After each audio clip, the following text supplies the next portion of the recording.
একটি ভয়ঙ্কর তথ্য জানেন কি?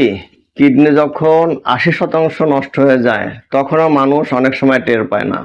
তাই একে বলা হয় সাইলেন্ট কিলার। কিন্তু শরীরে আগে থেকেই কিছু ছোট ছোট সংকেত দেয়।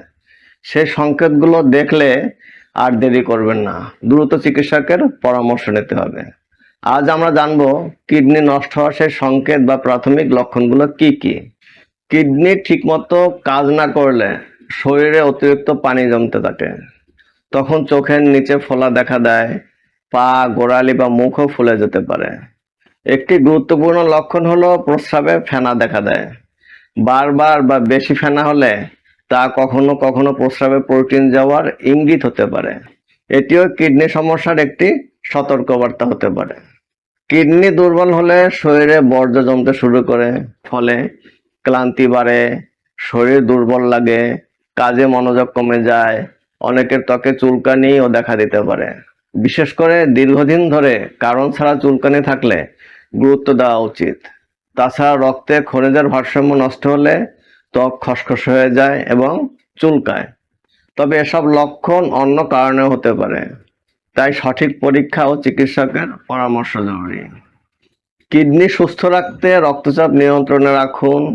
উচ্চ রক্তচাপ কিডনির ক্ষতির একটি বড় কারণ।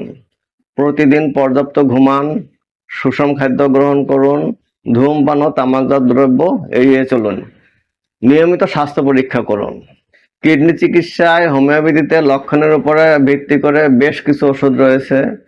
যেমন শরীর বা চোখের নিচে ফোলাভাব থাকলে এপিস মেলিফিকা ওষুধটি বেশ পরিচিত। আবার দুর্বলতা ও অস্থিরতা বা জ্বালা পোড়ার মতো লক্ষণে আর্সেনিকামেল ব্যবহার করা হয়।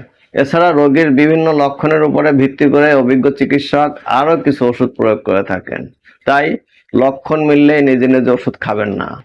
যে কোনো সমস্যা অবশ্যই একজন অভিজ্ঞ চিকিৎসকের পরামর্শ নিন। কিডনি বিষয়ে সঠিক পরামর্শ ও হোমিওপ্যাথিক চিকিৎসার জন্য আমাদের সঙ্গে যোগাযোগ করতে পারেন। প্রিয় দর্শক, সময় থাকতে শরীরের যত্ন নিন, সর্বদা সচেতন থাকুন, সুস্থ থাকুন। আজ এ পর্যন্ত রাখছি। ইনশাল্লাহ আগামী পর্বে আবার দেখা হবে। আসসালামু আলাইকুম ওয়া রাহমাতুল্লাহি ওয়া বারাকাতুহু।